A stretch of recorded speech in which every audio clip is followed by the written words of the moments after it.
¿Qué tal? Bienvenidos a CLN Televisión. En este caso, un nuevo ciclo de entrevistas donde vamos a estar dialogando con distintas personalidades de la ciudad, de la provincia y también del país. En el día de hoy nos van a visitar la diputada provincial por Mística peronista Claudia Giacone y también el candidato a concejal Arístides Álvarez. Claudia Arístides, ¿qué tal? Buenas tardes, ¿cómo les va? ¿Qué tal, Franco? Muy bien. Buenas tardes. Bueno, Claudia, quería comenzar con vos consultándote. Mañana va a ser el Congreso del Partido Justicialista en la ciudad de Santa Fe. Quería saber cuál va a ser el temario de ese congreso y cuáles son tus expectativas al respecto. Bueno, sí. En definitiva, mañana el gran tema es la autorización al partido que le da el Congreso de formar alianzas o de armar frentes, ¿no? Que es el tema que está un poco conciliando todas las expectativas y digamos, la necesidad de saber, bueno, cómo va a terminar armando un partido justicialista, que hay distintos sectores con distintas posiciones, ¿no? Unos que quieren un gran frente, un frente único, que arme el PJ con otros partidos y que vayamos todas las opciones a un PASO, y otro que pretende que se sostiene un armado, diríamos, como fue el 2009, ¿no? Un gran paraguas del Partido Justicialista con dos frentes diferentes que arme, bueno, por un lado unos y por otro lado otros, para que terminen siendo más amplios los acuerdos entre los distintos sectores, obviamente con otros partidos, ¿no? Pero que el PJ vale, no vaya como PJ, sino que avale los dos frentes, ¿no? Eso es lo que se va a discutir mañana, un poco que es lo que concita la mayor expectativa.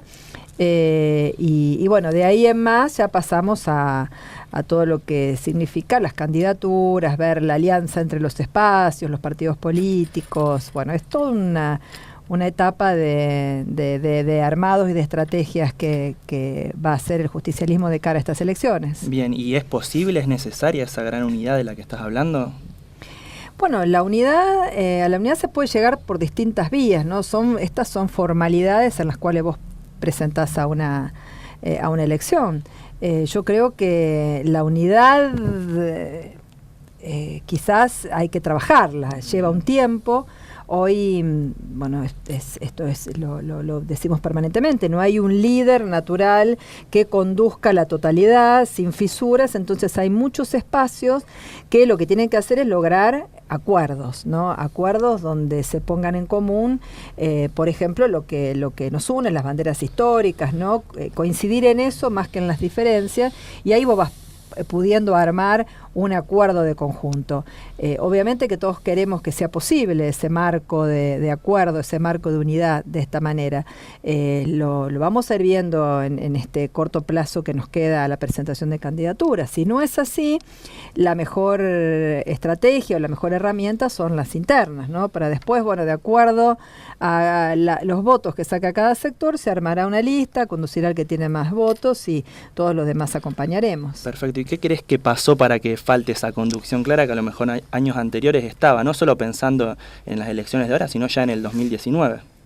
Bueno, venimos de dos derrotas, de dos grandes elecciones, pero dos derrotas, tanto a nivel nacional como provincial. Esto genera también la desaparición de grandes figuras por ahí, que en este momento y también en esta elección de medio término, que hace que no haya tampoco una ligación nacional, ¿no? Cada provincia arma sus candidatos a diputados nacionales, en este caso algunas tendrán senadores, y él los elige desde su provincia. Entonces, bueno, provincialmente nosotros hace tiempo que estamos en distintos espacios, bueno, que la necesidad del recambio y de un liderazgo se va haciendo con el tiempo, con las acciones, con las candidaturas, y obviamente uno tiene esperanza que esta renovación dirigencial lleve a liderazgos naturales, ¿no? Hoy por hoy no los tenemos, y quienes pudieran tenerlo no tienen la voluntad, porque también necesitas la voluntad de conducir, de ser líder, de sentarte, de armar, de acordar, de juntar.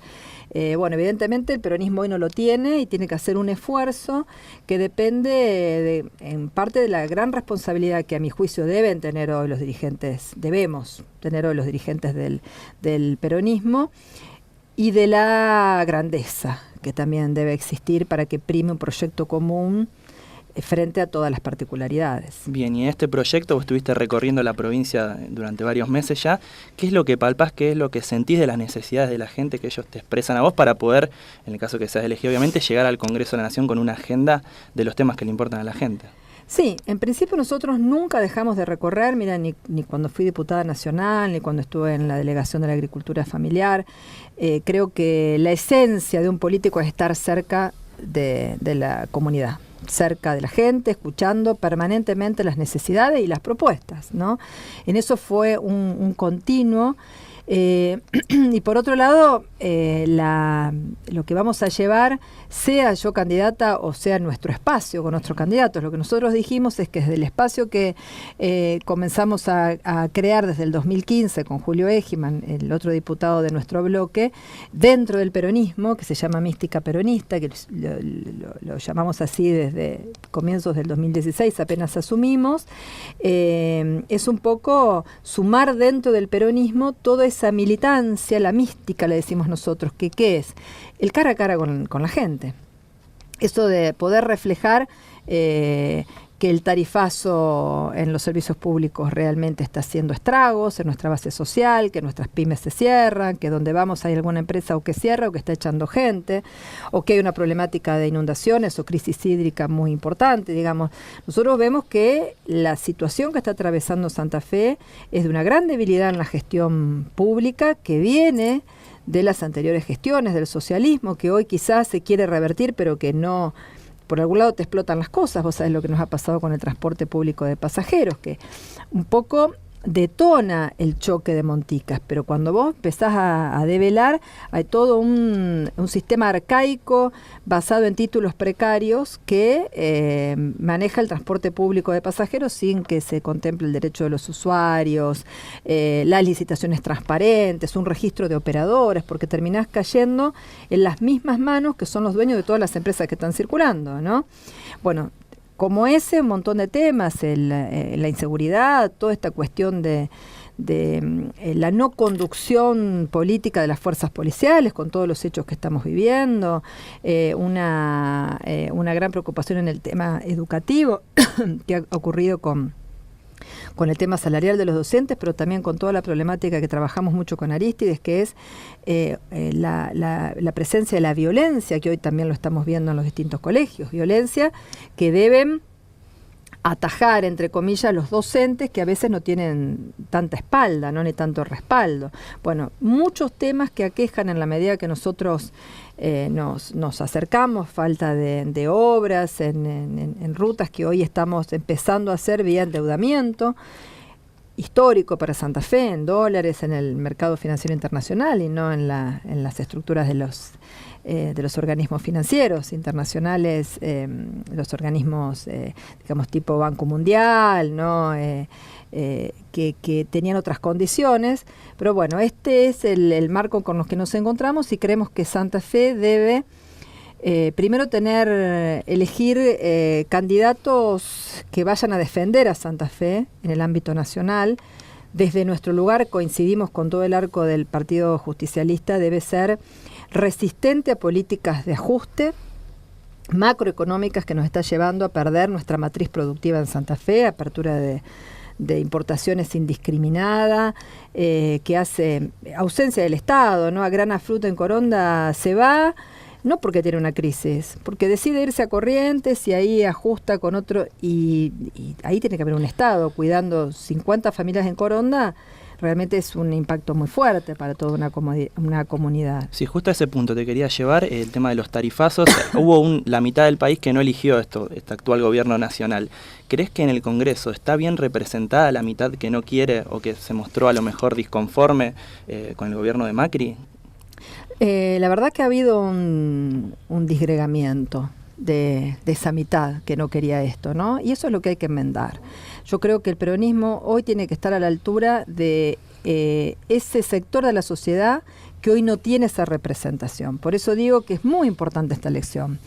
Y yo digo que si el peronismo es capaz de asumir esa representación crítica, crítica no golpista, crítica de corrección de políticas que la verdad nos están llevando a la desocupación, a la baja del poder adquisitivo, a que familias no coman, como estamos viviendo hoy, no coman o no cenen, por lo menos.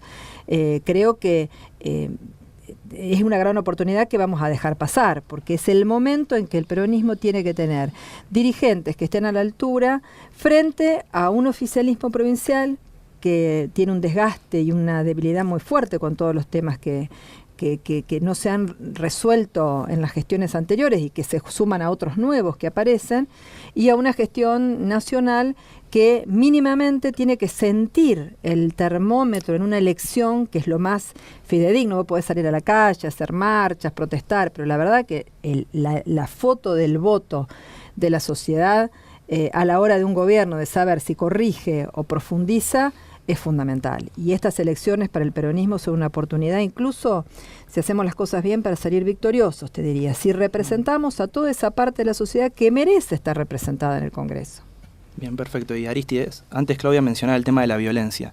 Vos hace tiempo que venís trabajando con esto en la escuela. ¿Cuál es el trabajo que venís realizando?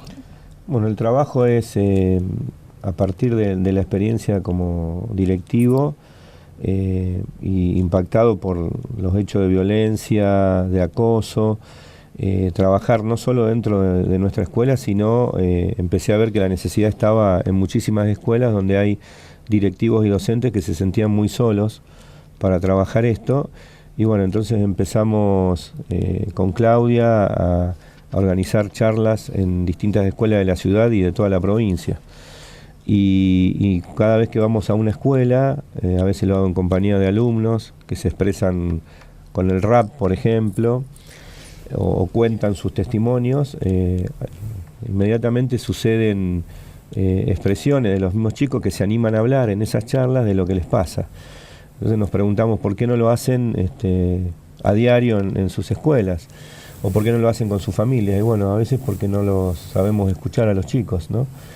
Y por más que existan protocolos y inclusive una ley nacional que habla de la convivencia escolar, cuya autora es Mara Brauer, cuando esto se lleva a la práctica en las escuelas, ahí donde chocamos con la dura realidad de que muchas veces los docentes, como decía, nos sentimos solos para esto. Entonces, bueno, tratar de acompañarlos con estas charlas, con la experiencia que uno va sosteniendo, de organizarnos. Estamos organizando una asociación civil para dar contención, junto a profesionales, a mamás de víctimas, a alumnos que han pasado por esto, y volcar nuestra experiencia en forma desinteresada para ayudar a minimizar estos hechos, que en realidad es violencia social que llega a las escuelas. ¿Y cuál sería el rol del Estado dentro de este contexto, a lo mejor de violencia y inseguridad? ¿Cuáles son las herramientas también con el que el Estado cuenta para poder darle una mejor calidad de vida a esos chicos y también a la sociedad en general? Muchas veces nos encontramos con que ante una situación de violencia el Estado llega tarde, llega como los bomberos cuando el incendio ya se desató y por ahí encuentra las cenizas.